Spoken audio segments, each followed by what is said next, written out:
కుటుంబం నుంచి దేవుడు నన్ను ఏర్పరచుకున్నారు. అయితే మా నాన్నగారు మున్సిపల్ కమిషనర్గా చేసేవాళ్ళు. మొదటగా 10th వరకు నేను హైదరాబాద్లోనే చదువుకున్నాను. హైదరాబాద్లో ఉన్నప్పుడు మా నాన్నగారు సెక్రటరేట్ ఆఫీస్ ఉంటుంది కదా, అక్కడ సీఎం ఆఫీస్, సెక్రటరేట్ ఆఫీస్లో ఆయన పనిచేసేవాళ్ళు. తర్వాత 10th అయిపోయిన తర్వాత ఆయనకి ట్రాన్స్ఫర్స్ అయినప్పుడు మా నాన్నగారు ఈ ఆంధ్ర వైపుకి వచ్చేసారు. ఆంధ్ర వైపు అంటే గుంటూరు సైడ్ ఆయన సో ఇటువైపు వచ్చేసారు. మేము వచ్చిన తర్వాత ప్రతి 3 సంవత్సరాలు ఒక ఊర్లో ఉంటాం, మళ్ళీ ట్రాన్స్ఫర్ అవుతుంటుంది, వెళ్తూ ఉంటాం. నాకు ఒక సహోదరి, 2 సహోదరులు, నేనే మొట్టమొదటి దాన్ని. అయితే చాలా బాగుంటుంది కమిషనర్ కూతురు జీవితం, చాలా బాగుంటుంది. హ్యాపీగా మొత్తం పనోళ్ళు ఉంటారు, ఏ పని చేయాల్సిన అవసరం లేదు. ఊళ్ళో ప్రతి ఒక్కళ్ళు మనకుంటే తెలుసు, అండ్ మనకు ఒక ప్రత్యేకమైన పేరు కూడా ఉంటుంది. పెద్ద పాప గారు మన పేరుతో ఎవరు పిలవరు, గొప్పగా పిలుస్తారు. అయితే కమిషనర్ గారు పాప అనగానే చాలా బాగా చూసుకుంటారు అందరూ. బాగుండేది లైఫ్, చాలా హ్యాపీగా, చాలా చక్కగా ఉండేది. అయితే ఈ టైంలో నాకు ఒక భయం ఉండేది లోపల. ఎందుకంటే మేము ఖురాన్ చదివేటప్పుడు మాకు ఒక టీచర్ వచ్చి మౌలానా ఖురాన్ నేర్పించాలంటే టీచర్ మేము నేర్చుకోవడం వాళ్ళం వాళ్ళ దగ్గరికి వెళ్ళి. అంటే మనం చదువుతో పాటు అరబీ కూడా నేర్చుకోవాలి. అయితే ఈ టైంలో నేను నేర్చుకుంటున్నప్పుడు ఆయన ఒక మాట చెప్పారు, నువ్వు పాపం చేస్తే, నువ్వు తప్పు మాట్లాడితే దేవుడు నీ నాలుక కత్తిరించేస్తాడు. నువ్వు కనుక తప్పు చేస్తే నీ చేతులు కత్తిరించేస్తాడు. నువ్వు కనుక తప్పు నడక నడిస్తే నీ కాళ్ళు తీసేస్తాడు. అక్కడ నరకంలో పురుగు ఆరగదు, అగ్ని చావుదాలాగా అగ్ని మండుతూ ఉంటుంది. అక్కడ ఒక పెద్ద బాండి ఉంటుంది, దానిలో నిండా నూనె మరుగుతూ ఉంటుంది. అయితే నిన్ను పాపం చేస్తే ఆ నూనెలో వేసి బాగా వేపేస్తుంటాడు. ఈ మాటలు చాలా బలంగా నాలో ఉండిపోయాయి. ఇప్పుడు ఎలాగా, నేను పాపం చేశాను కదా, అబద్ధాలాడుతున్నాను, మా మమ్మీ డాడీకి చెప్పకుండా చాలా పనులు చేస్తుంటాం, ఈ టీచర్ బాగాలేదు, ఆ టీచర్ ఈ లెక్చర్ మంచిది కాదు, అందరూ ఒకరి మీద ఒకరు చెప్తుంటాం, ఈ మనకు నచ్చిన వాళ్ళని మంచి చెప్తాం, మనకు నచ్చిన వాళ్ళని తిడతాం, ఎన్నో పాపాలు చేస్తున్నాను కదా. అయితే ఖచ్చితంగా ఈ శిక్ష నాకు ఉంటుంది, ఉంటుందా ఉండదా? ఎస్. ఎలాగ తప్పించుకోవాలి, ఈ శిక్ష నుంచి నేను ఎలా తప్పించుకోవాలి, ఇది ఒక భయం ఉండేది నాకు. కానీ ఈ విషయం మా ఇంట్లో ఎవరికి తెలియదు, నా ఒక్కదానికే తెలుసు. ఈ భయం నాలో ఉన్నప్పుడు ఈ శిక్ష నుంచి ఎలాగ నేను తప్పించుకోవాలి, ఈ పాపం నుంచి నేను ఎలా బయటికి, పాపం కాదు శిక్ష, నాకు శిక్ష రాకూడదు. సరే 5 రోజులు ఏ తప్పు చేయకుండా బలంగా ఉండేదాన్ని, 5వ రోజు ఏదో ఒక మిస్టేక్ మళ్ళీ చేసేదాన్ని. సరే తప్పు చేయకుండా పాపం చేయకుండా ఉందాము అంటే ఎవరినో ఒకరిని తిట్టడం, ఎవరినో ఒకరిని ఏదో అనడం, ఇది నడుస్తుంది. ఎలాగ తప్పించుకోవాలి, ఎలాగ ఈ శిక్ష నాకు ప్రతిరోజు పడుకునేటప్పుడు ఎవరు చూడనప్పుడు నేను నాలుక మడత పెట్టుకొని మాట్లాడడానికి ట్రై చేశాను. ఒకవేళ నాలుక కట్ చేస్తే నేను మాట్లాడగలనా లేదా, సరే నన్ను ఆ నూనెలో వేపేస్తే నేను ఎలా అవుతాను, తందూరిలాగా అయిపోతే నా స్కిన్ ఏమైపోద్ది, ఇవన్నీ భయాలు నాకు ఉండేవి. సో కానీ ఇది వద్దు, నాకు ఈ శిక్ష వద్దు, ఏం చేయాలి? ఎక్కువగా నమాజులు చదివేదాన్ని. ఎంత ఎక్కువగా నేను నమాజ్ చదివేదాన్ని అంటే, మనకు హోల్ నైట్ ప్రేయర్స్ ఉంటాయి, అలాగే ముస్లిమ్స్లో కూడా జాగికి రాత్ అని ఉంటుంది, షబె మెరాజ్, షబె బరాత్ అని ఉంటుంది. ఆ రాత్రి అంతా నమాజులు చేస్తూనే ఉంటారు. అయితే ఈ నమాజ్ చేయడం అంటే ఊరికి కూర్చొని కాదు, నించొని లెగుస్తా ఉండాలి. ఎన్ని రకాతులు చేస్తే అన్నిసార్లు లేచి కూర్చుంటుండాలి. అయితే నేను ఎక్కువసార్లు నమాజ్ చేసి 200, 300 వరకు చేసి చదివేదాన్ని. మా అమ్మ మా చెల్లి కన్నా ఎక్కువ చదివేదాన్ని. ఎలాగైనా ఈ పాపంలో నుంచి ఈ శిక్ష నాకు పోతుందేమో అని.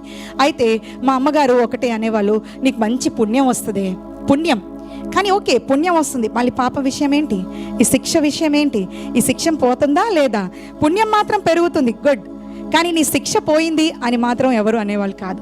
పాపం అక్కడే ఉంది, శిక్ష అక్కడే ఉంది, ఇక్కడ మాత్రం పుణ్యం పెరుగుతుంది. ఇదేంటో లాజిక్ అర్థమయ్యేది కాదు. ఈ పుణ్యం పెరిగితే ఏమవుతుంది, కానీ నా శిక్ష కదా ఇంపార్టెంట్, అది కదా నా నుంచి వెళ్ళిపోవాలి. సరే ఇలా మా అమ్మగారు అనుకున్న చాలా మంచి భక్తి పరురాలు నా కూతురు అని చెప్పి, అందరికన్నా ఎక్కువ అంటే అసలైన భయం నాకు తెలుసు, ఆ శిక్ష నాకొద్దు, ఆ నరకం నాకొద్దు, అదే నా భయం ఎప్పుడు ఉండేది. అయితే ఇలాంటి టైంలో ఎక్కువసార్లు ఖురాన్ చదివేయడం, దానిలో ఉన్న ఎన్ని సూరాలు ఆయత్లు ఉంటాయి అవన్నీ ఎక్కువసార్లు జపమాల కింద ఎక్కువసార్లు చదివేయడం, అది బాగా బట్టి కొట్టేయడం, అన్నీ చేసేదాన్ని ఎలాగైనా సరే శిక్ష నుంచి తప్పించుకోవాలని. కానీ పుణ్యం పెరుగుతుంది కానీ శిక్ష నుంచి తప్పించుకోవడానికి మాత్రం లేదు, అది అక్కడే ఉంది, ఇది ఇక్కడ పెరుగుతుంది. సరే ఏం చేయాలి ఈ టైంలో? ఇలాంటి సమయంలో నాకు ఒక ఫ్రెండ్ దొరికింది ఎంబీఏకి. నేను ఒక ప్లేస్లో నేను చదువుకున్న చదువు చెప్తాను. నేను డిగ్రీ కెమిస్ట్రీ చేశాను, తర్వాత నేను బీఎడ్ చేశాను, బీఎడ్ తర్వాత ఎంబీఏ తర్వాత ఎంఫిల్ తర్వాత లా చదివాను. లా చదివి హైకోర్టులో లాయర్గా ఎన్రోల్ అయ్యానండి. ఇవన్నీ నేను చదివిన చదువులు. ఆవిడకి ఆయాసం వచ్చింది. అయితే ఓకే, అయితే ఈ టైంలో ఇన్ని చదువులు మనం చదువుకున్నాం. సరే అయితే నేను ఎంబీఏ చదివేటప్పుడు వైజాగ్ వచ్చినప్పుడు నాకు ఒక ఫ్రెండ్ దొరికి చెప్పింది, నవీన నువ్వు ఏదో టెన్షన్ పడుతున్నావు, నువ్వు టెన్షన్ పడకంటే, లేదురా నేను దేవుడితో మాట్లాడాలి, ఎలాగైనా నాకు శిక్ష లేకుండా నేను చేయాలంటే ఎవరితో మాట్లాడాలి? అవును, మనుషులతో మాట్లాడితే అవుతుందా? వెళ్ళి ఎవరితోనే మాట్లాడితే అవుతుందా? సో ఎవరిని పట్టుకోవాలి డైరెక్ట్గా? దేవుని పట్టుకోవాలి. సో ఏం చేయాలి అంది. సరే నువ్వు ఉండు, ఒక పని చేయి, ఇదిగో నీకు ఒక పుస్తకం ఇస్తున్నాను, సాయిబాబా చరిత్ర, తీసుకెళ్ళి 7 రోజుల్లో చదివి ఆయన టింగ్ మని ప్రత్యక్షమైపోతాడు, అప్పుడు నీకేం కావాలో అడిగేవచ్చు. ఇదేదో బాగుందని చెప్పి. కానీ మా ఇంట్లోకి రానివ్వరు. మా ఇంట్లో ఎలా ఉంటుంది అంటే, మేము ఒక రూమ్లో ఉంటాం, నేను మా సిస్టర్ ఒక రూమ్, మా మమ్మీ వాళ్ళ రూమ్కి మా రూమ్కి ఇంటర్కామ్ కనెక్షన్ ఉంటుంది, ఫోన్. మా మమ్మీ ఫోన్ చేసి హాల్లో రావచ్చు టీవీ చూడడానికి అంటే మేము వస్తాం హాల్లోకి. మా మమ్మీ కళ్ళతోనే చెప్తుంది గెట్ ఇన్ అని, కానీ కామ్గా లోపలికి వెళ్ళిపోతాం. మా రూమే మా ప్రపంచం, మా రాజ్యం అనమాట. అయితే కానీ ఏదైనా సినిమా వెళ్ళాలంటే మా తమ్ముళ్ళు ఇద్దరు ముందు ఆ మూవీ వెళ్తారు, బాగుందా లేదా అక్కల్ని చూపించొచ్చా లేదా డిసైడ్ అయ్యి ఇద్దరు చక్కగా తీసుకెళ్తారు. అటుపక్క ఇటుపక్క తమ్ముళ్ళు కూర్చుంటారు, మధ్యలో కూర్చోబెట్టి చక్కగా హ్యాపీగా ఏ ఒక్క డిస్టర్బెన్స్ లేకుండా మూవీ చూసి చక్కగా ఇంటికి తీసుకొచ్చేస్తారు. బాగుంటుంది, ఒక సెక్యూరిటీ ఉంటే బాగుంటుంది కదా, మనం చాలా హైగా ఫీల్ అవ్వచ్చు. అలాగా ఆ టైంలో ఈ బుక్ని ఎలా లోపల తీసుకెళ్ళాలి, సరే తీసుకొచ్చాను. నాకు తెలుగు అస్సలు రాదండి, తెలుగు చదవడం కూడా నాకు రాదు. దేవుడే గొప్ప కృప, ఆయన నేను బైబిల్ చదువుతున్నాను. అయితే ఆ బుక్ తీసుకొచ్చాను, హిందీ సాయిబాబా చరిత్ర తీసుకొచ్చి బుక్స్ మధ్యలో పెట్టి 7 రోజులు చదువుతున్నాను. మా చెల్లి ఒక్కరికే తెలుసు, నేనేం పని చేసినా ఆవిడకే తెలుసు, కానీ ఆవిడ నోరు తెరవదు, సైలెంట్, క్వైట్ అంటే కామ్ అయిపోతుంది, భయం. అయితే చదివాను. 7 రోజుల్లో ఎవరు రాలేదు. నేను వెళ్ళాను మళ్ళీ ఫ్రెండ్ దగ్గరికి, ఏం అవ్వలేదు, ఎవరు రాలేదు. సరే ఇలా కాదు నవీన, నేను ఇదో ఇంత చిన్న విగ్రహం ఇస్తాను, రోజు పాలు అప్పం వేసి మళ్ళీ 7 రోజులు చదువు. సరే ఓకే, నా విగ్రహం ఎలా తీసుకెళ్ళాలి ఇంట్లోకి? సరే ఎలాగో అలా చిన్నదే ఉంది కాబట్టి తీసుకెళ్ళి బుక్స్ మధ్యలో పెట్టాను. మనం ఆడుకునే గిన్నెలు ఉంటాయి కదా, దాంట్లో పాలు వేసాను, అప్పం వేసి రోజు పెట్టి మళ్ళీ 7 రోజులు. ఈ 7 రోజులు ఒక ఆలోచన వచ్చింది, ఏమైనా బహుశా రాత్రి వచ్చి వెళ్ళిపోతున్నారేమో, పాపం పడుకుంటుందిలే అని చెప్పేసి వెళ్ళిపోతున్నారేమో, ఎలా నేను మాట్లాడాలి, నా పాపం నుంచి ఎలాగ నేను బయటపడాలి, శిక్ష నుంచి అని ఆ 7 రోజులు రాత్రి పడుకోవడం కూడా మానేశాను. అలాగా మానేసి చదివేదాన్ని. వచ్చేసారేమో సాయి, వస్తే మాట్లాడేయాలి, భయం, తొందరగా ఈ యొక్క శిక్ష నుంచి తప్పించుకోవాలి. ఏమీ అవ్వలేదు. మళ్ళీ తీసుకెళ్ళి ఆ బొమ్మ పుస్తకం అన్నీ ఆవిడకి ఇచ్చే, ఏమీ అవ్వలేదే అని చెప్తే, ఓ ఏం అవ్వలేదా, సరే ఓకే. ఇంకో ఫ్రెండ్ చెప్పింది, ఇలా కాదు నవీన, మా ఊర్లో ఒక టెంపుల్ ఉంది, ఆ టెంపుల్ చుట్టూ 108 సార్లు తిరిగితే ఏమంటారు, గర్భగుడిలో ఉన్న అతను బయటకు వచ్చి ప్రత్యక్షం అయిపోతాడు. అది నిజమా? ఓకే చలో ఆ టెంపుల్కి వెళ్దాం. మా పేరెంట్స్కి చెప్పకుండా వెళ్ళిపోయాను. అదేమో చిన్న ప్లేస్లో కట్టలేదండి, ఎన్నో ఎకరాల్లో కట్టాడు ఆ గుడి. చుట్టూ తిరిగేసరికి కాళ్ళు నొప్పులు వచ్చాయి, శోష వచ్చింది, కళ్ళు తిరిగాయి, ఆకలేసింది, అన్నీ వచ్చాయి, కానీ లోపల నుంచి మాత్రం ఎవడు బయటికి రాలేదు. ఫినిష్. అక్కడ కూడా ఇలాగా 1, 2 కాదు, చాలా చేసేదాన్ని. ఎలాగైనా శిక్ష నుంచి నేను తప్పించుకోవాలి, శిక్ష నాకొద్దు, ఆ నరకంలోకి నేను వెళ్ళకూడదు, ఈ నరకం నాకొద్దు, ఆ యొక్క అగ్ని నాకు వద్దు అనుకునేదాన్ని. ఆ భయం నాకు చాలా ఎక్కువ ఉండేది. ఇలా ఎన్నో పనులు చేశాను, 1, 2 కాదు. అంటే మా అమ్మగారికి ఈ వీడియో ద్వారా తెలియాలి, కానీ వీడియోస్ ద్వారా మా అమ్మగారికి ఆవిడకి తెలియదు సంగతి. అయితే ఈ టైంలో నేను కాలేజ్లో చదువుతుంటే నా యొక్క సీనియర్, నాకన్నా ఒక సీనియర్, మా హస్బెండ్ నా సీనియర్, ఆయన మీరు తెలిసే ఉంటుంది, రాజబాబు గారు, పాటలు పాడే రాజబాబు గారు ఉన్నారు కదా, ఎంత పాటలు, అది కొండలలో లోయలలో పాటలు, చాలా పాటలు పాడారు ఆయన, ఎన్నో భాషల్లో. ఆయన కుమారుడే అనమాట మా హస్బెండ్, ఆయన పెద్ద కుమారుడు. అయితే అతను ఏం చేశాడంటే, ఒకరోజు ఒక స్లిప్ మీద వాక్యం రాసుకొని తీసుకొచ్చాడు మా రూమ్లోకి. అంటే అతను సీనియర్ కదా, మేము రెస్పెక్ట్ ఇవ్వాలి. జూనియర్స్ ఏం చెప్తారు, సీనియర్స్ని సార్ సార్ అంటారు, వాళ్ళు రాగానే నిలబడతారు. మనం సీనియర్ అయితే మన కోసం అందరు నిలబడాలి. అయితే ఆ సీనియర్ కదా వినాలి. అయితే వచ్చి, ఇదిగో ఈ వాక్యం, దేవుడు నాతో మాట్లాడాడు, నిన్ను దేవుడు ఏర్పరచుకోబోతున్నాడు, నిన్ను గొప్పగా నిలబెట్టుకోబోతున్నాడు, నువ్వే నా భార్య కాబోతున్నావు అని చెప్పి ఆ వాక్యం ఇస్తే చాలా కోపం వచ్చింది. ఎందుకు వచ్చింది? స్లిప్ ఇచ్చినందుకు కాదు, చెప్పినందుకు. నేను ఇన్ని చేసినా నాకు దేవుడు కనిపించలేదు, మాట్లాడలేదు, ఈ అబ్బాయితో దేవుడు ఎలా మాట్లాడేస్తున్నాడు అని చెప్పి చాలా కోపం వచ్చేది. కావాలని ట్రాష్ చేస్తున్నాడేమో ఈ అబ్బాయి నాకు అని చెప్పి. అయితే అప్పుడు వాక్యం యొక్క విలువ తెలియదు, పడేసేదాన్ని. మళ్ళీ ఆయన ఓపికతో మరుసటి రోజు మళ్ళీ రాసుకొచ్చేవాడు, చిన్న స్లిప్ మీద మళ్ళీ వాక్యం రాసుకొచ్చి, ఇదిగో God is speaking to you, ఇది మాట్లాడుతున్నారు దేవుడు, ఇది ప్రతిరోజు వాక్యం ఇచ్చేవాడు. ప్రతిరోజు నేను పాపం ఆయన రోజు ఇచ్చేవాళ్ళు, నేను రోజు పడేసేదాన్ని. ఏంట్రా బాబు రోజు ఇలా మాట్లాడుతున్నారు దేవుడు, ఇంతో నేను ఇన్ని చేశాను, ఇన్ని తిరిగాను, ఇన్ని పుస్తకాలు చదివేస్తున్నాను, ఇన్ని చేస్తాను, నాతో దేవుడు మాట్లాడకుండా ఈయనతో ఇలాగ దేవుడు మాట్లాడుతున్నాడు ఈయన అనిపించింది. ఈ సమయంలో నాకు పెళ్లి సంబంధం చూస్తూ ఉన్నారు. అయితే అప్పటికే అయితే మా మమ్మీకి ఎలాంటి సంబంధం కావాలంటే, అత్త ఉండకూడదు, ఆడబడిచి ఉండకూడదు, మా ఉండకూడదు, పక్కింటి వాళ్ళు ఉండకూడదు, ఎదురింటి వాళ్ళు ఉండకూడదు, ఎవరు ఉండకుండా ఉన్న అబ్బాయి అయితే మా అమ్మాయి సేఫ్, అది మా అమ్మ ఉద్దేశం. పాపం అలాంటి వాళ్ళు దొరకలేదు. లాస్ట్కి ఒక సంబంధం రైట్ అయింది. అత్త ఉంది, మా ఉంది, పక్కింటి వాళ్ళు ఉన్నారు, ఆడబడుచులు ఉన్నారు, అందరు ఉన్నారు. అయితే ఆ సంబంధం ఓకే అయిపోతే వాళ్ళు అనుకున్న అబ్బాయి అనుకున్నాడు, ఈవిడ చాలా చదువుకున్నారు కదా, వీళ్ళ ఫ్యామిలీలో అందరూ బాగా చదువుకున్నారు, మా మమ్మీ కూడా లా చేశారు, అయితే వీళ్ళందరూ బాగా చదువుకున్నారు కదా, అయితే ఖచ్చితంగా వీళ్ళు మోడ్రన్గా ఉండి ఉంటారేమో అని అనుకున్నాయి. ఆ అబ్బాయి అన్నాడు, మేము అబ్బాయిని చూడకూడదు, పెళ్లి తర్వాతే చూస్తాం, సర్ప్రైజ్ అనమాట. ఆహో ఇతను నా హస్బెండా అనుకుని పెళ్లి తర్వాత, ఈ పెళ్లి లోపల అందరూ చూడొచ్చు, మా చుట్టాలు బంధువులు నా చెల్లి అందరూ చూడొచ్చు, నేను ఒక్కదాన్నే చూడకూడదు, తర్వాత చూడాలన్నమాట. అయితే ఆ అబ్బాయి ఫోన్ చేశాడు, నేను మాట్లాడతానని. అయితే మాట్లాడుతున్నప్పుడు అందరు చుట్టూ కూర్చొని ఇంటర్కామ్ మధ్యలో పెట్టారు, ఫోన్ మధ్యలో పెట్టారు. వాడికి తెలియదు పాపం, ఏది చాలా మోడర్న్ ఫ్యామిలీ, బాగా చదువుకున్నారు కదా, ఉత్తి ఫోన్ ఇచ్చారేమో ఈ అమ్మాయికి అనుకుంటున్నాడు. అయితే అక్కడ మాట్లాడుతూ మా నాన్నగారి గురించి కొంచెం తప్పుగా మాట్లాడాడు, కొంచెం రాంగ్గా, అంటే మీ నాన్న కామన్ సెన్స్ లేదా అనే మాట మాట్లాడేసరికి, ఎవరికైనా ఆడపిల్లలకి నాన్న గురించి అంటే ఊరుకుంటారండి? ఆడు ఎవరైనా సరే నాన్న గురించి అంటే మాత్రం ఏ ఆడపిల్ల ఊరుకోదు. అమ్మ గురించి అన్నా సరే ఓకే, ప్రాబ్లమే లేదు, నాన్న గురించి అంటే మాత్రం ఎస్. అలాగా ఆ టైంలో మా నాన్న గురించి మాట్లాడుతుంటే చాలా బాధ వచ్చింది, కోపం వచ్చింది, కానీ ఏం మాట్లాడకూడదు, సైలెంట్గా ఉండాలి, అందరు ఉన్నారు కదా కూర్చొని. అప్పుడు మా చింతమ్ముడు చెప్పాడు, అక్క నీకు బాగా కోపం వస్తుందా? ఎస్, ఇది తిట్టేయి, ఫుల్గా తిట్టేయి అన్నాడు. ఓకే, ఎవరు పర్మిషన్ ఇచ్చారు? మా దాంట్లో తమ్ముళ్ళే, అంటే అబ్బాయిలే పర్మిషన్ ఇవ్వాలి. ఇచ్చినప్పుడు ఫుల్గా తిట్టేశాను. పోన్లే ఈ సంబంధం వెళ్ళిపోయింది, నాకు ఇంకా ఈ సంబంధం రాదనుకున్నాను, కానీ వాళ్ళే వచ్చారు, మీ అమ్మాయే కావాలనగానే మా అమ్మ నాన్న ఎంత సంతోషపడ్డారంటే, మా అమ్మాయి తిట్టినా సరే మా అమ్మాయే కావాలంటే వీళ్ళు ఎంత మంచి వాళ్ళో అనుకుంటున్నారు వాళ్ళు. కానీ అసలైన టెన్షన్ నాకు స్టార్ట్ అయింది, ఎందుకంటే ఒక్కసారి పెళ్లి చేసుకున్న తర్వాత ఏమవుతుంది? నేను ఒకసారి తిట్టాను, అతను ఎన్నిసార్లు తిట్టొచ్చు? ఎస్, చివరి వరకు. ఎందుకంటే పెళ్లిలో ఏదైనా ఒక తప్పు జరిగితే ముసలోళ్ళు అయిన తర్వాత కూడా చెప్పుకుంటారు వాళ్ళు, ఇదిగో నువ్వు నీ పెళ్లిలో నాకు ఇది ఇవ్వలేదు మీ అమ్మ, ఇది. వాళ్ళు ముసలోళ్ళు కూడా అయిపోయారు, అయినా సరే చెప్పుకుంటారు. ఇది నాకు అర్థమైపోయింది. ఇంకా నేనేం చేయాలి? Tension start. ఏం చేయాలి? ఎలాగైనా ఇది తప్పించుకోవాలి, ఈ పెళ్లిని ఎలా తప్పించుకుంటాను? జీవితాంతం మమ్మీ వాళ్ళు మాత్రం చాలా హ్యాపీ, చాలా సంతోషం, ఎంత తగ్గించుకుని వాళ్ళు వచ్చారు, కానీ నాకుంది లోపల టెన్షన్. అప్పుడు గుర్తొచ్చాడు ఒక అబ్బాయి, ఈ అబ్బాయి ఎప్పుడు చూసినా నాతో దేవుడు మాట్లాడాడు అంటున్నాడు. ఇంకా అంటే ఆ టైంలో, ఆ ఏజ్లో అలాంటి ఆలోచన ఉంటుందేమో ఆ టైంలో, అంటే మనకు ఆలోచన ఇంకిత జ్ఞానం చాలా ఒక నార్మల్ వే, డిఫరెంట్ వేలో ఉంటుంది కాబట్టి. అయితే ఈ అబ్బాయిని చేసుకోవడం మంచిదని చెప్పి ఫోన్ చేసి మీ ఇంట్లో వాళ్ళందరినీ తీసుకొని మా ఇంటికి వచ్చేయమని చెప్పాను. వస్తే బాగుంటుందండి, మా ఇల్లు ముస్లిమ్స్, వాళ్ళు క్రిస్టియన్స్, వాళ్ళు వస్తే ఎలా ఉంటుంది పాపం. ఆయన నిజమే వాళ్ళ అమ్మమ్మని వాళ్ళ పిన్నిని తీసుకొని వచ్చారు. ఈ మా దగ్గర జర్మన్ షెపర్డ్ పెద్ద కుక్క ఉంటుందండి బయట గార్డింగ్, ఎవరు వచ్చినా ఎవరు రాకపోయినా అది తీసుకెళ్ళి వెనక్కి కట్టేశాను, అంటే దారి క్లియర్ వాళ్ళకి లోపల రావడానికి. కానీ లోపల రానిస్తారా? రానివ్వరు. గెట్ అవుట్ అన్నారు మా డాడీ. ఒకే ఒక మాట. పాపం ఆవిడ చాలా పెద్ద ఆవిడ ఒక ప్రిన్సిపల్ అనమాట, ఒక స్కూల్కి వాళ్ళ అమ్మమ్మ గారు. పాపం అందరు కామ్గా వెళ్ళిపోయారు. అయితే అక్కడి నుంచి ఊరికే ఉంటారా, నువ్వేనా పిలిచింది వీళ్ళందరినీ ఇంటికి అని అయిపోద్ది నాకు అక్కడ రౌండ్. అయిపోయే సమయంలో అయినా ఇంకా పెళ్ళికి త్వరపడిపోయి త్వరగా రెడీ చేసేస్తున్నారు పెళ్ళికి సంబంధాలు, పెళ్లి చేయడానికి. మళ్ళీ ఇంకా టెన్షన్ ఎక్కువైపోయింది, ఈ అబ్బాయి మాత్రం నన్ను ఫినిష్ అయిపోతాను చేతిలో, ఈ మాటలు నాకు వద్దని. మళ్ళీ అన్నాను, సరే నువ్వు వచ్చావు కదా ఈసారి నేనే వస్తాను, మీ వాళ్ళని రెడీగా ఉండమని. వీళ్ళు పాపం ఎంతైనా మా హస్బెండ్ అంటున్నాను, నాకు వాగ్దానం వచ్చింది, ఇతేనే నా భార్య అని చెప్తున్నాడు. ఇది నిజమా కాదంటే క్రైస్తవ కుటుంబాల్లో ఏం చేస్తారు?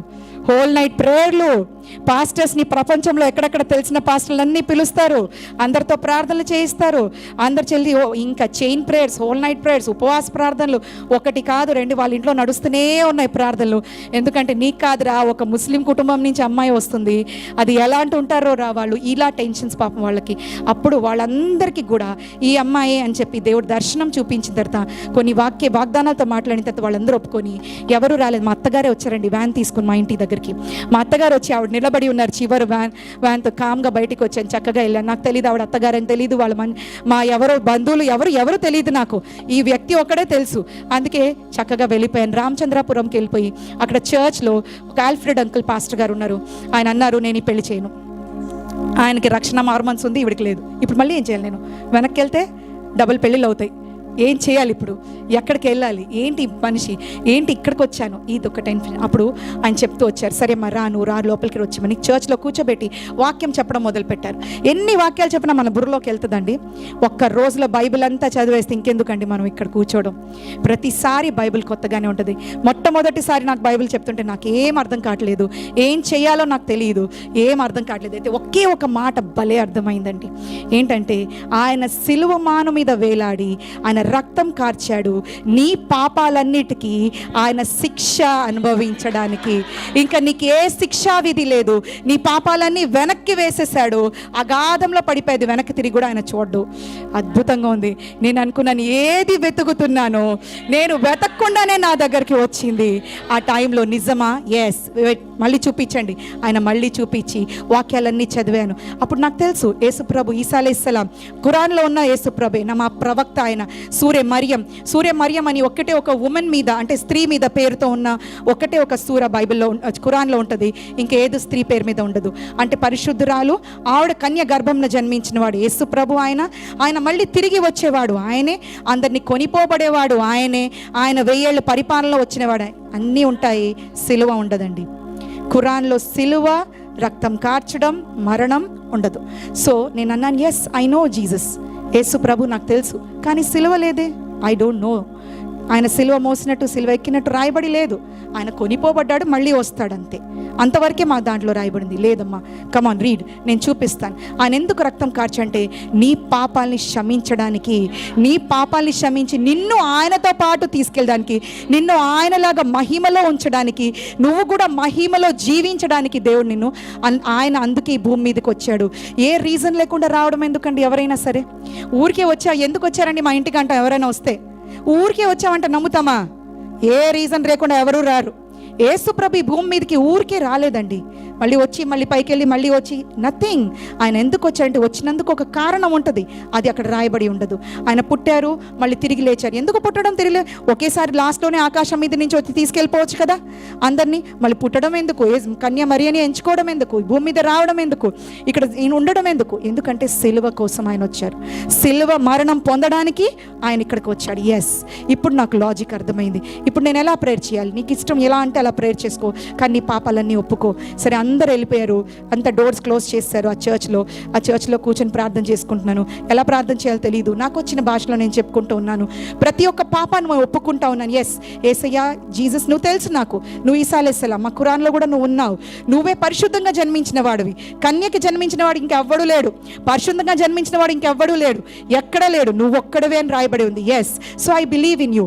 నా పాపాన్ని నువ్వు క్షమిస్తున్నావు, నీకు సిలువ నువ్వు తీసుకున్నావు అని తెలుసు. నా సిలువని నువ్వు మోసావు, నా సిలువ యొక్క శిక్ష నువ్వు పొందుకున్నావు తెలుసు. నా అన్ని పాపాలు క్షమించు తండ్రి అని పాపాలన్నీ గుర్తు చేసుకుని, మధ్యలో ఏదైనా మర్చిపోతే మళ్ళీ దానికి అనుభవించాలి కదా. సో ఏమి మర్చిపోకుండా అన్ని పాపాలు గుర్తు చేసుకున్నాను, అన్నీ క్షమించబడేటట్టు. అప్పుడు ఆయన నాకు బాప్టిజం ఇచ్చారు, కానీ నాకు వాక్యం యొక్క విలువ తెలియదు. అయితే న్యూ ఇయర్కి మనం అందరూ వాగ్దానాలు తీసుకునేటప్పుడు నేను వాగ్దానం తీసుకున్నాను.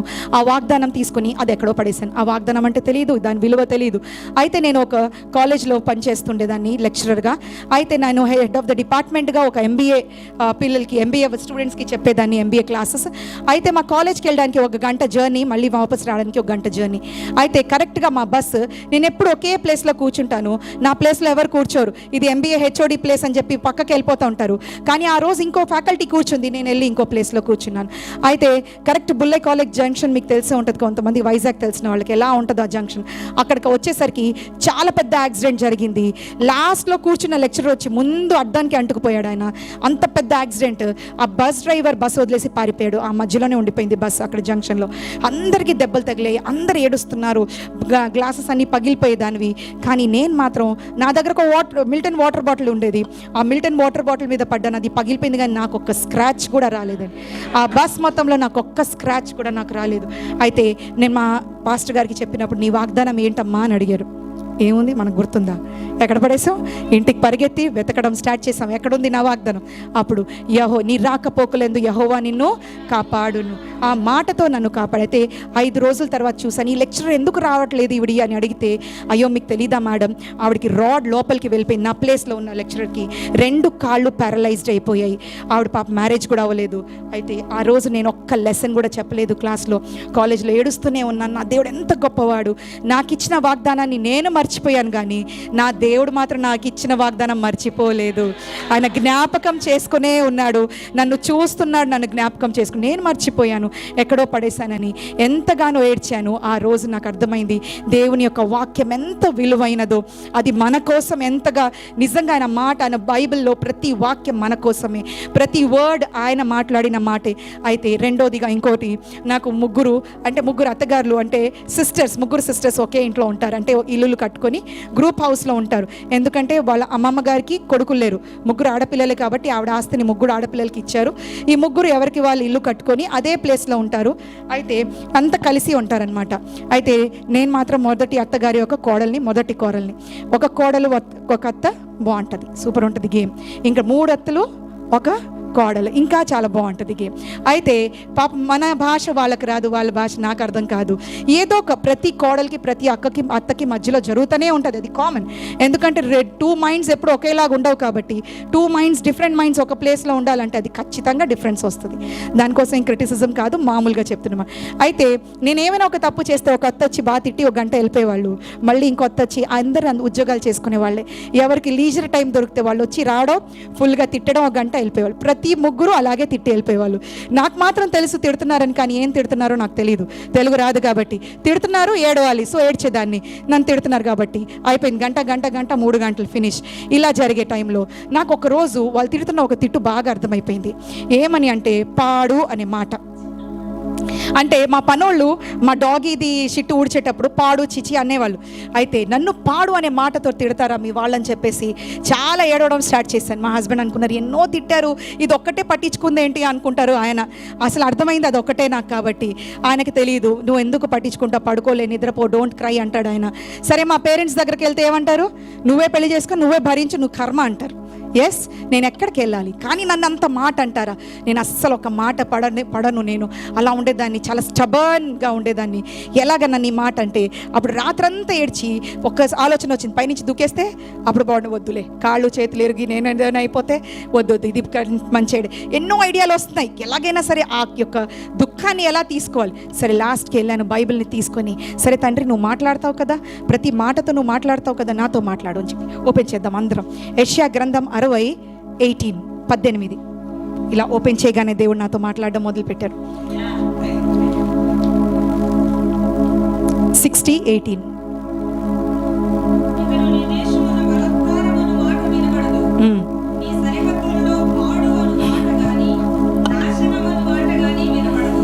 బాగుందండి. ఎస్, నా దేవుడు నాతో సూటిగా మాట్లాడే దేవుడు ఆయనే. నా భర్త అన్నాడు మర్చిపోయి పడుకో, మా పేరెంట్స్ అయితే నీ కర్మ, కానీ నా దేవుడు ఏం చెప్పాడు, ఇక మీదట ఈ మాట నీ సరిహద్దుల్లోనే వినబడదు. అది ఎవరు ఇవ్వగలరండి ఈ గ్యారంటీ? నన్ను ప్రేమించి పెళ్లి చేసుకున్న నా భర్త ఇవ్వలేరు గ్యారంటీ, ఎవరు ఇవ్వలేని గ్యారంటీ నా దేవుడు నాకు ఇచ్చారు. ఎప్పుడైనా చదివారండి ఈ మాట? నేను అనుకున్నాను, పాడు అనే మాట ఎందుకు రాయాలి, నాశనం అని రాసి వదిలేయచ్చు కదా దేవుడు. ఇక్కడ పాడు అనే వర్డ్ ఎందుకు వచ్చింది? నాకు తెలుగు అక్షరం చదవడం వచ్చు, కానీ దాని ఒత్తులు చదవడం వచ్చేది కాదు. స్లోగా చదువుతూ వెళ్ళాను. ఆ రోజు రాత్రంతను ఏడుపు కళ్ళతో, వాటర్తో ఉన్నాయి కళ్ళు, చదువుతూ వింటుంది. నన్ను తిట్టిన మాట అక్కడ ఉందేంటి, ఎందుకుంది? ఇప్పుడు రాశారు ఈ బైబిల్? కాదు, ఎప్పుడో రాయబడింది. ఆయనకు తెలుసా, ఎస్ నా కూతురు వస్తుంది, నవీన ఏడుస్తుంది, తన్ని నేనే ఓదార్చాలి, ఎవరు ఓదార్చరు అని అప్పుడే దేవుడు రాశాడు ఈ బైబిల్లో నా గురించి. ఈ మాట ఎవరికైనా ఉపయోగం ఉందో లేదో నాకు తెలియదు, కానీ ఈ వర్డ్ మాత్రం నా కోసమే దేవుడు రాశారు. ఆ రోజు నేను దేవుడికి నిజంగా నా బెస్ట్ ఫ్రెండ్, నా ఫస్ట్ ఫ్రెండ్ అండ్ నా లాస్ట్ ఫ్రెండ్ నా బైబిలే.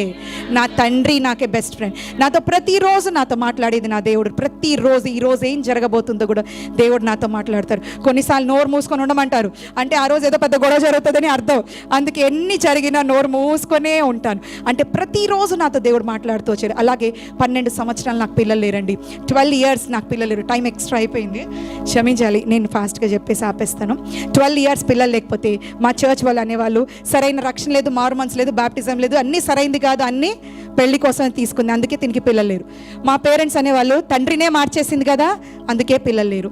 1 సంవత్సరం, 2 సంవత్సరం, 4 సంవత్సరం కాదండి, 12 సంవత్సరాలు పిల్లలు లేరు. అయితే ఈ 12 సంవత్సరాలు ఎలా ఉంటుందో తెలుసు కదా, పిల్లలు లేకపోతే చాలా బాగుంటుంది, చాలా మాటలు ఉంటాయి, చాలా ఎంటర్టైన్మెంట్ ఎక్కువగా ఉంటుంది. ప్రతి ఒక్కడు నువ్వు ఎంత మంచి శారీ కట్టుకొని ఒక పెళ్ళికి వెళ్ళినా నీ శారీ బాగుందని ఎవరు అనరు, అయ్యో నీకు పిల్లలు లేరు కదా, ప్రార్థన చేస్తున్నాం అంతే. అక్కడితో ఆ శారీ కట్టుకున్న ఆనందం మొత్తం ఏమైపోద్ది, అక్కడితో ఫినిష్.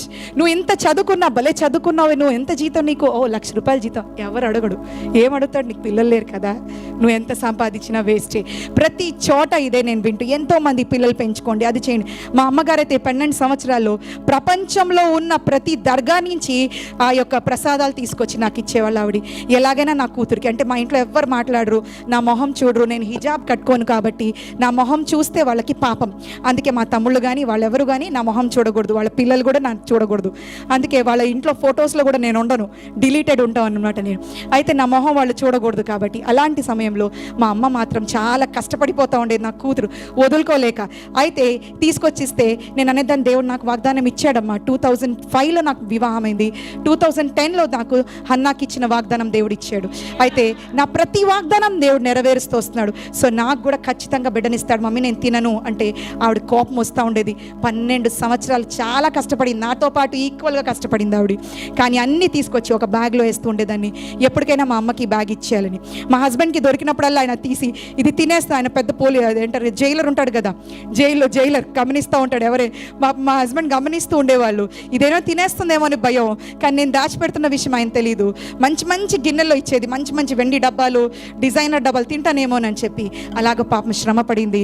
అయితే 12 సంవత్సరాల తర్వాత నా వయసు 40 సంవత్సరాలు వచ్చేసిందండి, 40 ఇయర్స్. సో డాక్టర్స్ అన్నారు ఇంకా పిల్లలు పుట్టరు అనగానే, అయితే సరే ఒక ఫ్రెండ్ ఏం చేసింది, లా క్లాస్లో ఉన్నప్పుడు, నవీనా నేను ఒక అపాయింట్మెంట్ తీసుకున్నాను, నా డాక్టర్ దగ్గరికి నువ్వు వెళ్ళాలి అంది. మేమైతే డాక్టర్ దగ్గరికి వెళ్ళడం కూడా మానేసాము, దేవుడిస్తే తీసుకుందాం. మా హస్బెండ్ అన్నారు, దేవుడు ఇవ్వకపోతే డబ్బులన్నీ పెట్టి వరల్డ్ టూర్ వేసేసుకుని వచ్చేద్దాంలే, వాడిని పెంచే బదులు ఆ డబ్బులన్నీ వరల్డ్ టూర్ వేసుకుని వచ్చేద్దాం, నువ్వు ఎందుకు బాధపడతావు అన్నారు. అలాగ సమయంలో అప్పుడు ఒక డాక్టర్ దగ్గరికి అతను అపాయింట్మెంట్ తీసుకుంటే మేము వెళ్ళాల్సి వచ్చింది, పాప మా ఆవిడ కోసం అంటే తీసుకుంది కదా అని. వెళ్ళేటప్పుడు అనుకున్నాం, ఈ డాక్టర్ కనుక దేవుడు అనే మాట అంటేనే కంటిన్యూ అవుదాం, దేవుడు అనకపోతే మాత్రం కంటిన్యూ. డాక్టర్ ఎక్కడైనా దేవుడు అంటాడండి? రోగం అంటాడు, స్కానింగ్ అంటాడు, ఎక్స్రే అంటాడు, ముందే అనేస్తాడు. జ్వరం వస్తే చాలు బ్లడ్ టెస్ట్ రాసేస్తాడు, 10 బ్లడ్ టెస్ట్లు, 20 బ్లడ్ టెస్ట్, 3 సిరంజ్లు తీసేస్తారు వాళ్ళు. ఇదే చెప్తాడు. ఎప్పుడైనా డాక్టర్ దేవుడు అంటాడా? అన్నాడు. పాపం అక్కడ ఏం చేయగానే నా ఫైల్ అంతా చూసి అమ్మ బిడ్డలు దేవుడే ఇస్తాడమ్మా, డాక్టర్ ఇవ్వడం. నేను మా హస్బెండ్ ఇద్దరిని చూసుకుని ఎస్ కరెక్ట్ ప్లేస్లో వచ్చా, వెరీ గుడ్ అనుకున్నాం. అయితే 3 నెలలు నాకు టెస్ట్ చేశారు. ప్రతి టెస్ట్, హిస్టోస్కోపీ నుంచి అన్ని, లాప్రోస్కోపీ, హిస్టోస్కోపీ, ఆయనకి ఏది వస్తే తోస్తే అన్ని టెస్టులు చేస్తాడు. 3 నెలలు ఓన్లీ టెస్ట్లే. బాంబే పంపించి, కలకత్తా పంపించి రిపోర్ట్స్ అన్నీ తీసుకొని ఫైనల్గా ఒక డిసిషన్ చెప్పాడు, నీకు అండం లేదు, నీకు ఎగ్ ఫామ్ అవ్వట్లేదు, అండం ఉంటేనే పిల్లలు పుడతారు, నీకు అసలు గర్భసంచిలో అండమే ఫామ్ అవ్వట్లేదు అని రాసి నిర్ధారించి నాకు ఇచ్చేశాడు. ఇచ్చిన తర్వాత నేను ఆ ఫైల్ పట్టుకొని ఆ రాత్రి అలాగే కూర్చొని ప్రార్థన చేస్తున్నాను. నాకు 3 గంటలు లేచి ప్రార్థన చేయడం చాలా ఇష్టంగా ఉండేది, ఎందుకంటే నాకు యోబ్ అంటే చాలా ఇష్టం. పాత నిబంధనలో యోబ్, ఆయన యూదుడు కాదు, ఇజ్రాయేలుడు కాదు, కానీ వినికిడి ద్వారా దేవుడిని ఎరిగినవాడు. తన బిడ్డల్ని తీసుకెళ్ళి ప్రతిసారి 3 గంటలకి వెళ్ళి తీసుకెళ్ళి అక్కడ వాళ్ళు ఏదైనా పాపం చేశారేమోనని చెప్పి బలి అర్పిస్తూ దేవుని దగ్గర ఎంతో విధేయతగా ఉండేవాడు. నాకు యోబ్ అంటే ఇష్టం యోబ్ గురించి ఒకసారి విన్నప్పుడు అప్పుడు అనుకున్నాను, 3 o'clock లేచి ప్రేయర్ చేయడం నాకు ఇష్టం ఉండేది. ఎవ్రీడే 3 కల్లా నైట్ మార్నింగ్ 3కి లేచి ప్రేయర్ చేసుకుంటూ ఉండేదాన్ని. అయితే ఆ టైంలో ఏమైందంటే, సరే వీళ్ళు అనేసారు, సరే నేను ప్రేయర్ చేసుకుంటా ఉన్నాను తండ్రి ఏంటి అని. మళ్ళీ ఆ డాక్టర్ ఫోన్ చేసి, ఏం పర్లేదమ్మా, నేను ఒకటి ఇంజెక్షన్ ఇస్తాను, ఎగ్ కోసం ఇంజెక్షన్ ఇస్తాను అని చెప్పి, నువ్వేం టెన్షన్ పడకు, కానీ నేను తీసుకోవాలా? నాకు దేవుడు వాగ్దానం ఇచ్చారు కదా, నా వాగ్దానం ఇచ్చినవాడు నమ్మదగినవాడు, ప్రతి వాగ్దానం నా జీవితంలో నెరవేర్చబడుతూ వచ్చింది. అన్నీ చెప్పాలంటే టైం లేదు. అయితే ఇది కూడా నెరవేరుస్తాడు దేవుడు ఖచ్చితంగా. అప్పటికే 2010లో వాగ్దానం, కానీ అప్పటికే 2017 వచ్చాయి, 7 years క్రాస్ అయిపోయింది. అయితే ఆ సంవత్సరం నా వాగ్దానం, నీ ఫలము నిలిచి ఉండుటకు నేను నిన్ను ఏర్పరచుకొని నియమించి తిని, యోహాను సువార్తలో. అయితే ఈ మాటలు గట్టిగా పట్టుకున్నప్పుడు మా పాస్టర్ గారు వచ్చి అన్నారు, అమ్మా ఫలం అంటే గర్భఫలం ఎందుకు అనుకుంటున్నావు? బోల్డ్ ఫలాలు ఉన్నాయి, భూఫలం ఉంది, ఆ ఫలం ఉంది, కానీ నాకేం కావాలి? ఎస్ అంతే. సో నాకేం కావాలో దేవుడు తెలుసు కదా, నాకు అవసరం లేని ఫలాలు నాకు ఇచ్చి నేనేం చేస్తాను? నాకు అవసరం ఉంది, దేవుడు ఇస్తారు. సో నేనేం మాట్లాడలేదు, క్వైట్గా ఉండేదని. ఎందుకంటే అందరికీ డౌటే, 40 సంవత్సరాలు వచ్చాయి, ఎగలేదు, ఎలా పిల్లలు పుడతారు? అయితే ఆ టైంలో డాక్టర్ అన్నాడు, నేను మీకు 1 week తర్వాత రామ్మా, నీకు నేను ఎగ్ ఇంజెక్షన్ ఇస్తాను అని చెప్పి. సో నేను అనుకున్నాను, లేదు, నాకు దేవుడు వాగ్దానం ఇచ్చాడు, నేనే ఇంజెక్షన్ తీసుకొని, తండ్రి నువ్వు ఇస్తే నాకు బిడ్డనివ్వు, లేకపోతే నాకు అక్కర్లేదు, నేను సాక్షిగా నిలబడాలని, నువ్వే నాకు బిడ్డనివ్వు. ప్రతిదీ నా జీవితంలో సాక్ష్యాలే, ఎన్నో సాక్ష్యాలు నా జీవితంలో. సో నాకేం అక్కర్లేదు అని చెప్పినప్పుడు కరెక్ట్గా 5 days అయిపోయింది. ఒక ఫ్రెండ్ నాకు ఫోన్ చేసింది. ఆవిడకి 4 సంవత్సరాల నుంచి పిల్లలు లేరు, ప్రార్థన చేస్తూ వచ్చాను, తను ప్రెగ్నెంట్ అయింది. నవీన నేను ప్రెగ్నెంట్ అని చెప్పి ఫోన్ చేసింది. చేయగానే చాలా సంతోషం అనిపించింది. ఇలా అన్నీ మాట్లాడుకుంటే ఈ 12 సంవత్సరాలు నేను ఏం చేసేదానంటే, ఎవరైనా ప్రెగ్నెంట్ అయితే ముందు నేను కూడా వెళ్ళి చెక్ చేసుకునేదాన్ని. అదొక ఆనందం అనమాట. అది నెగిటివ్ అని ఉంటుంది మనకు తెలుసు, కానీ అదొక ఉంటుంది ఫీలింగ్ అనమాట. అయితే నేనేం చేశాను, తను ఆ మాట అన్న తర్వాత నేనే వెళ్ళి ఎందుకో చెక్ చేసుకోవాలి. అప్పటికి రాశాడు కదా, 5 days బ్యాకే డాక్టర్ రాశాడు, 3 నెలలు చెక్ చేసి మరీ రాశాడు, నీకు అండమే లేదని. నేను వెళ్ళి చెక్ చేసుకుంటే పాజిటివ్ వచ్చిందండి. 5 days పాజిటివ్ రిపోర్ట్స్ వచ్చిన 5 daysకి పాజిటివ్ అని వచ్చింది. మా హస్బెండ్ చెప్పాను, బాబీ నాకు పాజిటివ్ వచ్చింది. ఆయన హల్లెలూయా స్తోత్రం దేవుడికి అన్నారు. ఆయన వెళ్ళి టెన్నిస్ ఆడడానికి వెళ్ళిపోయి నేను చక్క పడుకునిపోయాను. ఎందుకంటే నా వాగ్దానం ఖచ్చితంగా వాగ్దానాలు నెరవేర్చే దేవుడు ఆయన తప్పిపోడు. నేను తప్పిపోవచ్చేమో ఆయనకి ఇచ్చిన మాటను బట్టి, కానీ ఆయన నాకు ఇచ్చిన మాట ఎప్పుడు తప్పిపోడు. అయితే డాక్టర్ కూడా షాక్ అయిపోయాడు, నిజమా అసలు రిపోర్ట్స్ ఏంటి ఇదేంటి అని చెప్పి. సరే ఆవిడని కదిలిచొద్దు, అలాగే పడుకోబెడు. అలాగా 8 నెలలు. ఈ లోపల మా సిస్టర్కి హెవీ క్యాన్సర్, బెంగళూరులో సాఫ్ట్వేర్ తను. అయితే క్యాన్సర్తో 4th stage క్యాన్సర్, ఇంకా చివరి స్టేజ్ క్యాన్సర్. 2 పిల్లలు తనని వాళ్ళ అత్తగారు అన్నారంట, ఎటు చచ్చిపోతున్నావు కదా వెళ్ళి, నేను ఎలా ఉంటానో తెలీదు. ఒక ఆంటీ ఇంటికి వెళ్ళిన వైజాగ్లో కేకులు ఇచ్చిన ఆంటీ, అదొక్కటే తెలుసు. ఈ రోజుకి కూడా వాళ్ళకి నేను ఎలా ఉంటానో కూడా, నేనేంటో కూడా వాళ్ళకి తెలీదు. మా ఇంటికి వచ్చింది, అక్క నాకు ఇలా క్యాన్సర్, నేను చనిపోబోతున్నానని చెప్పి. నేనేమో ప్రెగ్నెంట్తో ఉన్నాను, తనేమో క్యాన్సర్తో ఉంది. 12 years తర్వాత కలిసాను నా సిస్టర్ని. ఒకే రూమ్లో ఇద్దరు ఉండేవాళ్ళం, మేమెంతో దగ్గరగా ఉండేవాళ్ళం. కానీ అప్పుడు ఏం చేయాలి, నవ్వాలా, సంతోషించాలా, ఏడవాలా నాకు తెలియదు. అయితే మా చెల్లికి కూడా యోబు గ్రంథం చెప్పడం మొదలుపెట్టాను. తను వెళ్ళిపోయింది, తన ముక్కు ద్వారానే పాలు అవి ఇచ్చేవాళ్ళు. చాలా సివియర్ స్టేజ్, ఎన్నో కీమోథెరపీస్ తనకి ఇస్తూ వచ్చారు. పాపం అన్నీ భరిస్తూ వచ్చింది. చిన్న పిల్లలు 2, ఆ అమ్మాయి, ఆ పాప బాబు.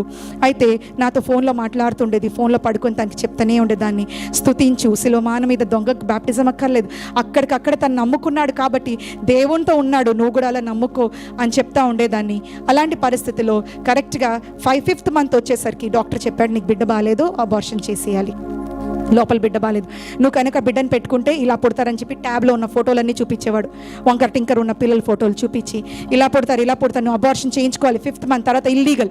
కానీ ఎలా చేయించుకోవాలి అబార్షన్? వద్దు, దేవుడి, మేమిద్దరం మళ్ళీ లిఫ్ట్ దగ్గరకు వచ్చి, ఇది దేవుడిచ్చిన బహుమానం, దేవుడు ఏదైనా ఇస్తే శ్రేష్టంగానే ఇస్తాడు. మనం ఎవరికైనా బహుమానం ఇస్తే లోపం ఉండొచ్చేమో, మన ఫైనాన్షియల్ దాన్ని బట్టి ఇవ్వచ్చేమో, కానీ దేవుడు మాత్రం ఏమి ఇచ్చినా శ్రేష్టమైందే ఇస్తాడని చెప్పి మేము వెళ్ళిపోయాం. అయితే స్కానింగ్ చేసిన ఆవిడ కూడా ప్రతిసారి, అమ్మ లోపల బిడబాలేడు అంటేనే ఉండేది ఆవిడ. అయినా సరే పట్టించుకుని లేదు. 8th month అయిపోయింది, 8 months అయిపోయి 10 days అయిపోగానే నాకు స్పీడ్గా బిడ్డ తిరుగుతున్నట్టుగా అనిపించింది. అయితే మా హస్బెండ్కి చెప్పాను, అల్లి మార్నింగ్ 5 o'clockకి. మా మదర్ లేరు. మా మదర్ ఈ మధ్యలో ఒక్కసారి మా ఇంటికి వచ్చారు. ఆ బ్యాగ్ ఆవిడకి తీసి ఇచ్చేసాను. ఏ బ్యాగ్ అండి? ఎస్. ఆవిడకి ఎంత కోపం వచ్చిందంటే, ఎంత ఈగో హర్ట్ అయిందంటే, నువ్వు తినలేదా అని. ఎందుకు అమ్మ, ఆల్రెడీ ప్రెగ్నెంటే కదా, ఎందుకు కోపం వస్తుంది నీకు? ఆవిడ ఈగో హర్ట్ అయింది. పాపం 12 సంవత్సరాలు నాతో పాటు కష్టపడింది. అందుకే బ్యాగ్ పట్టుకొని వెళ్ళిపోయింది. మళ్ళీ మా బిడ్డ 3వ నెల అయ్యే వరకు రాలేదు నన్ను చూడడానికి ఆవిడ.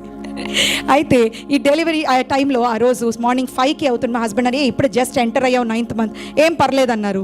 ఈవినింగ్ 4:30 వరకు, కానీ ఇంకా విగరస్గా బేబీ తిరుగుతుందని హాస్పిటల్కి వెళ్ళాము.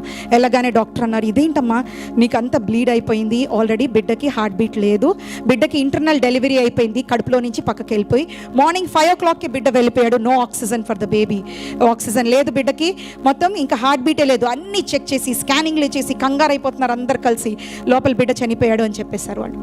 కానీ నా వాగ్దానం గట్టిగా పట్టుకున్నాను, నీ ఫలము నిలిచి ఉండుటకు నేను నిన్ను ఏర్పరచుకొని నియమించి తిని. Yes, my god is a true God.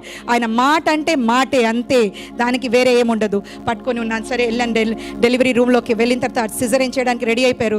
చాలా పెద్ద కట్ చేసింది, ఎందుకంటే బిడ్డ లోపల లేడు, ఎక్కడో వెళ్ళిపోయాడు కాబట్టి. అయితే ఆ ఎనస్థీషియన్ అన్నాడు, నాకు కళ్ళు మూస్తుంటే, కళ్ళు మూయొద్దు సార్ ప్లీజ్, నేను చూడాలి అంటే, అమ్మ నా సర్వీస్లో ఆపరేషన్ చూసుకున్న వాళ్ళు ఎవరు లేరమ్మా, నువ్వే చూసుకుంటున్నావు అన్నాడు. ఏం పర్లేదు, నా వాగ్దానం నెరవేర్చబడుతుంది. I want to see that my promises to be going to be fulfilled, because నా ప్రతి వాగ్దానం నెరవేర్చబడింది. అప్పుడే చక్కగా బిడ్డను తీసింది. ఇదిగో నీ కొడుకు అని చెప్పి చూపించింది డాక్టర్. నేను చూశాను, చక్కగా ఉన్నాడు, ఏ వంకర లేదు, ఏ టింకర్ లేదు. దేవునికి స్తోత్రం, గొప్ప దేవుడు. ఆయన ఇచ్చిన బహుమానం శ్రేష్టంగా ఉంటుంది. నేను అనుకున్నాను చాలా సఫర్ అయి 2 kgs కన్నా తక్కువ పుట్టాడు. 8th month 5 daysకి పుట్టాడు కాబట్టి ఇంకుబేటర్లో పెడతారని. ఎక్కడ పెట్టలేదండి, క్లీన్ చేసి అన్ని చేసి నా దగ్గరికే తీసుకొచ్చేసారు. అలాగా దేవుడు ఎంతో గొప్ప కార్యములు. కరెక్ట్గా మా బిడ్డ కొంచెం ఈ చిన్న అబ్బాయి ఉన్నప్పుడు ఎక్కువగా వామిటింగ్స్ చేస్తే హాస్పిటల్ తీసుకెళ్తే ఆ డాక్టర్ అన్నాడు, I don't think he will survive, ఈడు బ్రతకడు మీ అబ్బాయి అని చెప్పేశాడు.